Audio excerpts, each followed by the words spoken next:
I want to give everyone a spoiler alert right now. This review is going to contain spoilers. If you have not watched the Joker movie, please stop the audio right now. Make sure that you watch the movie, then make sure that you come back and finish up the audio, because we're going to have a good discussion about the Joker movie. In my opinion, yes, it was the best movie of the year, better than Endgame, better than Spider-Man. Now, my own personal preference is I like action movies where there's a lot of explosions and fighting and fight scenes and things like that. So that's my own personal preference. But I think that this movie is very important to talk about because of the societal implications that we can see are going on. If we don't do something about it, then we're going to build up a powder keg and it's going to be a continued problem. So I think it's good to talk about this as far as the societal piece of it and what we can do about it, and also obviously how the society interacts with the police officers. That's why I wanted to discuss this movie. And on that note, thank you everyone for tuning into Captain Hunter's podcast. Welcome. This is our topic for today. We're going to be doing a Joker movie review. Do not worry. Do not fret. I do not plan to do any type of movie reviews going forward, but I think that this movie really was, well, who knows, I may do more movie reviews, but I certainly think that this movie deserves to be talked about for its implications on police, society, culture, and everything like that. So let's just talk about the movie for a little bit, and I want to talk about three main plot points and ingredients. Now, I don't know most of the terminology that goes along with making cinema, so if I mess something up, or if I say the wrong term for it, that's because I did not look up any movie lingo, cinematic lingo, or whatever it's called. I'm not a movie reviewer by trade, just a guy who likes movies. I'm just going to talk about a movie that I like. The three plot points I want to talk about are going to be mental illness, the 1%, and society and culture. So let's just give a brief overview of what the movie was.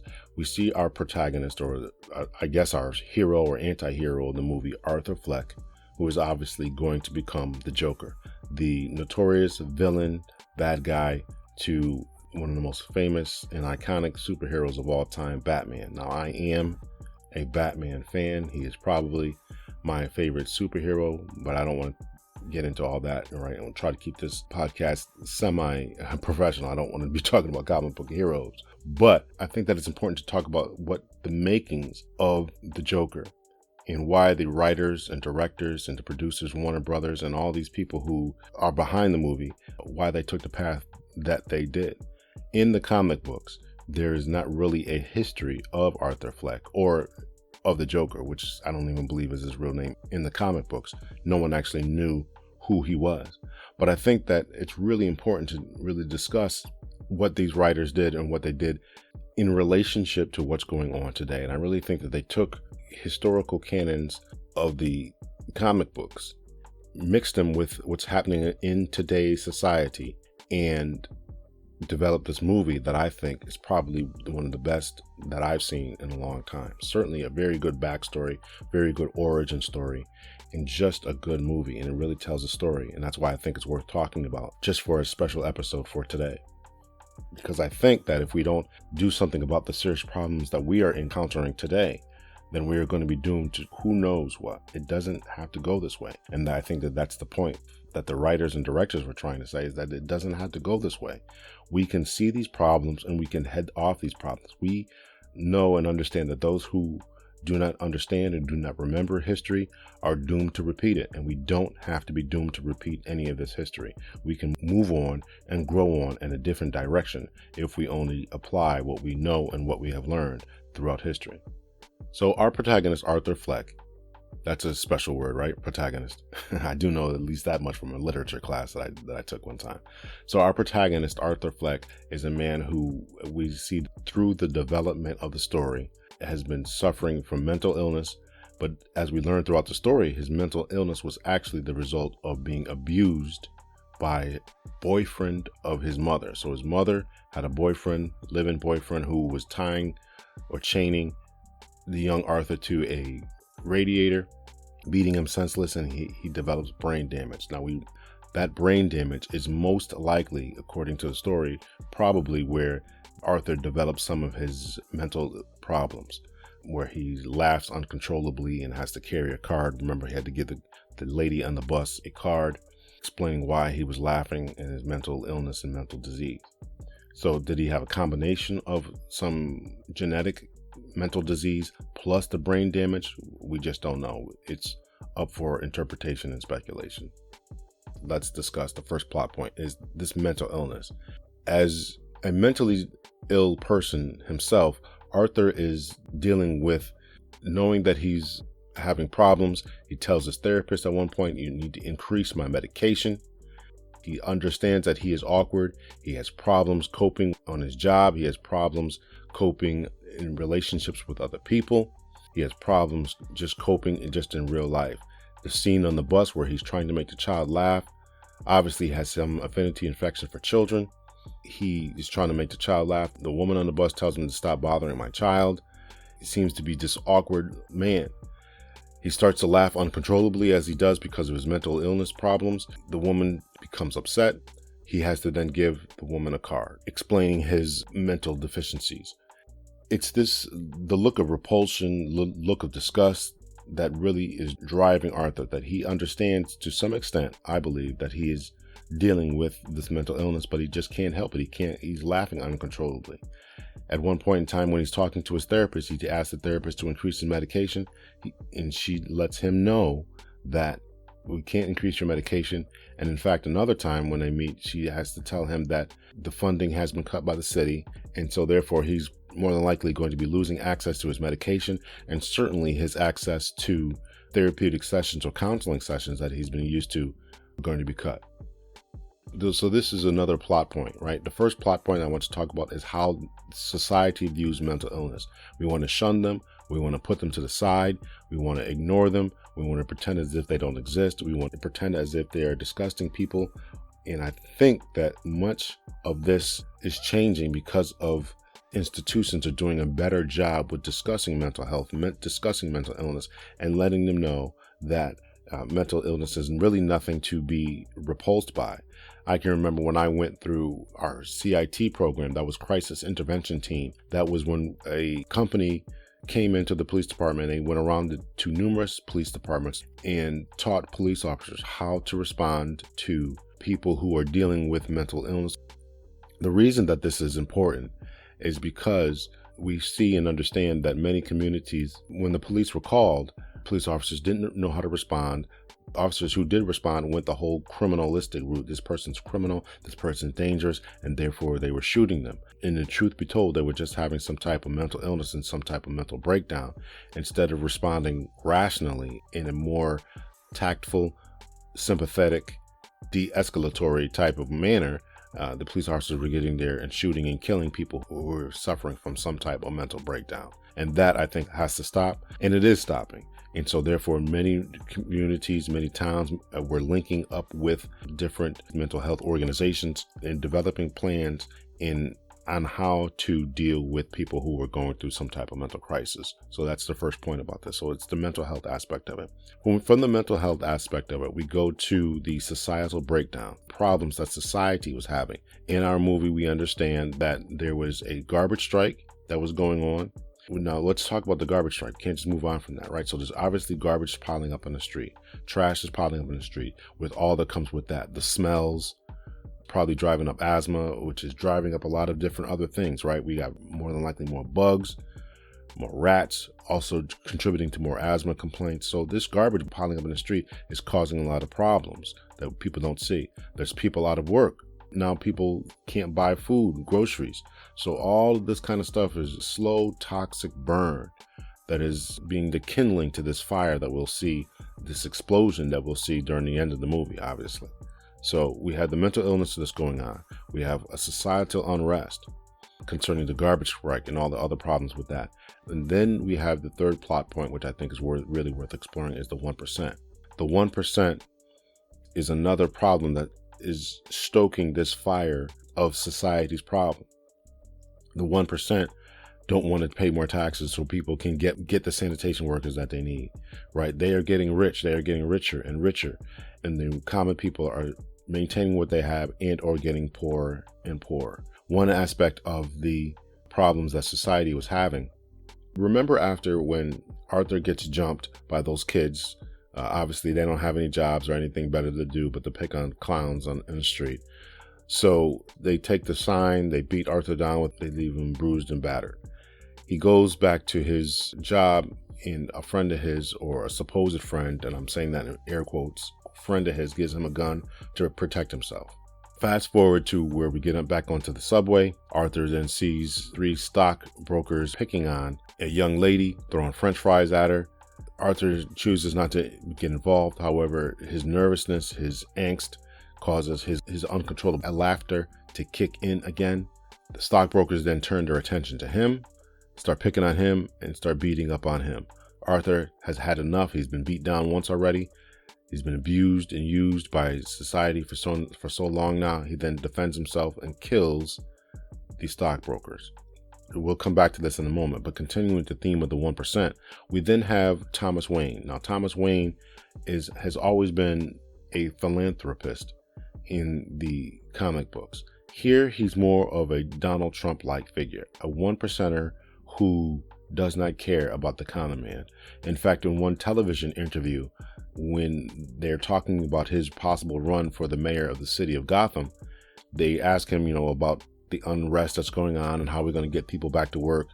And essentially, Thomas Wayne then calls people who are unable to pick themselves up by their own bootstraps and unable to do any better, he calls them clown. And this becomes an embracement, an embodiment, and something that the common people take upon themselves.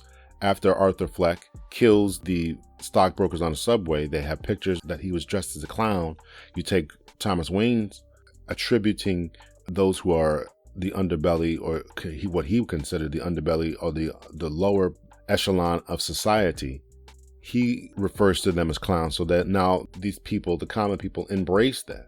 They say, enough of this, right? These stockbrokers who didn't care about us, who were picking on people, who walked over us, walked by us, won't give us anything, who are hoarding all the riches to themselves. And now the one clown fights back, so we're all going to be clowns. We're all going to fight back against this system that we see as nothing but inept and corrupt, that takes our money, takes our livelihoods, won't give us anything, and so we are going to take that effigy and they're going to embody it amongst themselves. And so they proudly embrace that. So a little bit more about this Thomas Wayne character. Thomas Wayne, who they really went off script as far as the original comic books. The original Thomas Wayne was a very nice person, very philanthropic, gave a lot of money to organizations, gave a lot of money to charities, and really was trying to help the city of Gotham. This particular reiteration of Thomas Wayne has that on the outside where people may see him as a rich person, but when he spoke, and then when Arthur Fleck confronts him in the bathroom, we see a completely different side to him. And we see a man who is uncaring, who is unkind, who is just a big burly brute who doesn't care about the common man. So let's back up for a minute and talk about what happens before Arthur Fleck and Thomas Wayne actually meet in the bathroom. Remember, now there's just unrest. People are out of work. There's just general unrest about society, and people are just fed up. They're sick and tired of being sick and tired. They're sick and tired of being on the lowest rung of society, and you have no room for advancement because the people at the top, the stockbrokers, the 1%ers, are refusing to release the reins. So there's riots in the street. So Arthur is down with the riots in the street. Everyone's dressed like clowns. Arthur is then able to sneak into the theater, I'd imagine, where Thomas Wayne and the rest of the 1% are now watching a movie. And it's such a cinematic change to go from calamity and the chaos on the outside, unrest, to now we're on the inside where it's calm and peaceful and everyone's dressed in tuxedos. All the 1%ers are dressed in tuxedos, uncaring, unmoved, unscathed by what's going on the outside. They have no fear about what's going on the outside, no concerns at all about what's going on the outside. We are here eating our popcorn, eating whatever we want, and enjoying this opulence of life. So just a real disconnect between the 1% and the 99. Just to sum up, we've got the mental illness that we talked about and society's propulsion and revulsion of mental illness. We have the societal breakdown in which the funds are being cut to take care of the mental illness. And now Arthur was concerned about his inability to receive medications. Obviously, his therapeutic and counseling sessions have been cut. Not only his, everyone who's mentally ill will now have their medications cut and now have their therapeutic services cut. Or maybe they did not consider Arthur's to be all that extreme. Maybe the more extreme cases, they will keep them going. But certainly in Arthur's case, without his medication, we will see that his problems will progress to be worse and worse. And that is the problem with today's society. When they cut medications and services for the mentally ill, these mentally ill people have to go somewhere. And this is why there's a homeless problem. This is why there's a criminal justice problem, in which many of the people who are mentally ill end up in jail because they're unable to cope in society. Another place where the mentally ill are often being first introduced to society and not dealt with adequately is in schools. The people who are unable to get their medications, who are unable to cope in everyday life, are meeting with teachers and not able to get the medications that they need. And then, of course, they go in the school to prison pipeline, which I plan to do another episode on another time. They're talking about the school to prison pipeline. Well, this is part of the school to prison pipeline in which people who are mentally ill, mentally disturbed, are having hard times in schools, not getting the attention, the medications, and the therapeutic services that they need, and then they are being introduced to the criminal justice system. From there, they may be placed into prisons and or being released on the street. They're unable to cope. They end up in homeless shelters. They end up in tent cities. And so this is a serious problem. So this is contributing to the societal breakdown. The mental illness, societal breakdown, government's not able to pay people, not able to pay for services, not able to pay for the garbage strikes. Couple this with the mental illness, and now you've got a big problem. Then you've got the one percenters who just don't care. No matter what societal problems that are going on the outside, we have our own. We're living behind our gated communities. We're in our opulent houses. We're living life and living large, and forget about you people. And then you've got the one percenters, as in the Thomas Wayne type of character, who's then calling them clowns, right? The reason that you're in the place that you are is because you're clowns. Now let's fast forward to the end of the movie, where Arthur Fleck is now sitting on the talk show with Robert De Niro's character, Murray. In this particular scene, Arthur has had enough, right? We've seen how he's had enough. He's been talked about. He thought he was funny. He's not funny. He tried to do something. He's been laughed at. He's been put aside as being mentally ill, laughed at by his friends, except for the one small person who didn't laugh at him, didn't turn his back on him. He's been fired. He's just been put down, and he's had enough. And so he's talking with Murray, and he has every single plan to hurt himself, to kill himself. But he decides now that it's not me that's the problem. It's you. You're the problem and the 1%. Everybody cares about the stockbrokers who were killed. Arthur was so right that if it was him that was killed, it would have not moved the needle, not one bit. Nobody would have cared. But 3 stockbrokers were killed who were mean to everyone, who were robbing from everyone. And no one cared about Arthur. Well, now they care. Now, for the first time in Arthur's life, he had been seen, he had been noticed, and he was glad about it, and he was happy about it. And of course, Murray was a part of that 1%. And so therefore, the big question of the movie that I think is probably one of the biggest of the movie and really makes the movie and brings the whole things together, when Arthur asks Robert De Niro's character, Murray, I'm going to butcher how I say this because I can't remember the joke. I can't remember the saying in the line precisely, but it was something along the lines of, what do you get when you take a mentally disturbed person and you mix them essentially with society, with a society who's turned his back on him, who's kicked him out, who's ostracized him and put him out? What do you get? And Robert De Niro said, I think he said something like, I don't care. And then the Joker at this point says, you get what you deserve, and then blows his head off. So I think that this is very telling. When people are pushed too far, they have had everything taken away from them, and now there's a serious problem. And not only was it Arthur's problem, or the Joker's problem at this point, as he wanted to be called at this point, but it was society's problem. Now society is rioting in the streets. Society has broken down.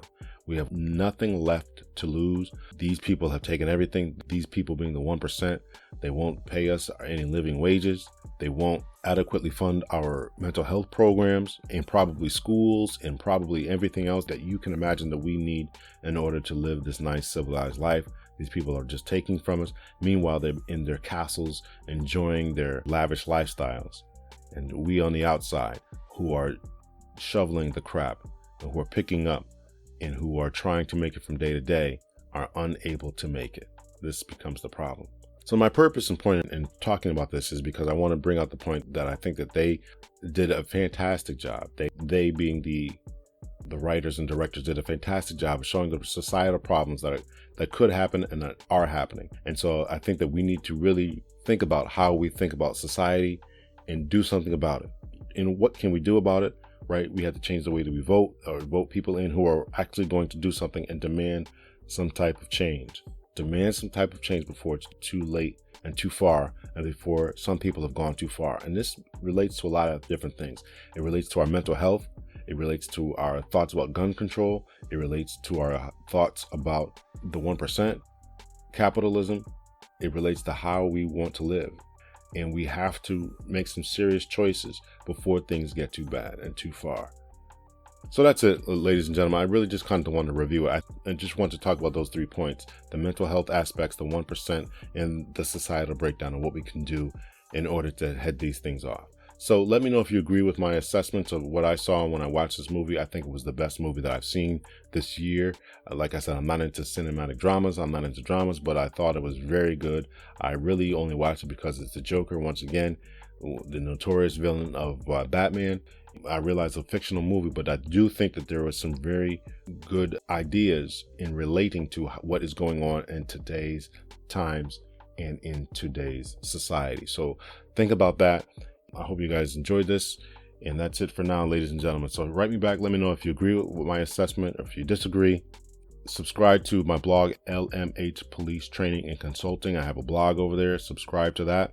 I don't know if I'm going to do any more reviews. We'll see how this goes. But I really, like I said, I really thought it was very good as far as breaking down what's going on in today's society. I do plan to do a special show dedicated to mental health. I'm trying to get a professional expert to come on and just talk about all the problems that are going on with mental health and how it relates to society as well as the police. So we're working on that. But I do think that this is a good intro to the discussion of mental health, and especially in dealing with the police and how those interactions are coming to be more frequent. And the reason that they are more frequent is because the refusal to adequately fund different programs. So just something for us to think about when you go to that ballot box and you check that box or pull that lever or whatever your method is for voting. So that's it, ladies and gentlemen. Until next time, hit me up. This is just a special bonus episode. So hit me up, hunterpolicetraining@gmail.com. hunterpolicetraining@gmail.com. Please support the podcast. Venmo, CPTL Hunter, Cash App, CPTL Hunter, Lawrence Hunter /CPTL Hunter. That's through PayPal. Please remember to rate, subscribe, and share. Please subscribe to the episode, no matter what platform you're listening to this episode on. Google Play Music, iTunes, Spotify, Spreaker, Breaker, TuneIn, iHeartRadio, no matter what platform, please make sure that you subscribe to it, rate it highly, and then share it. Share it on Facebook, share it on Twitter, share it through email.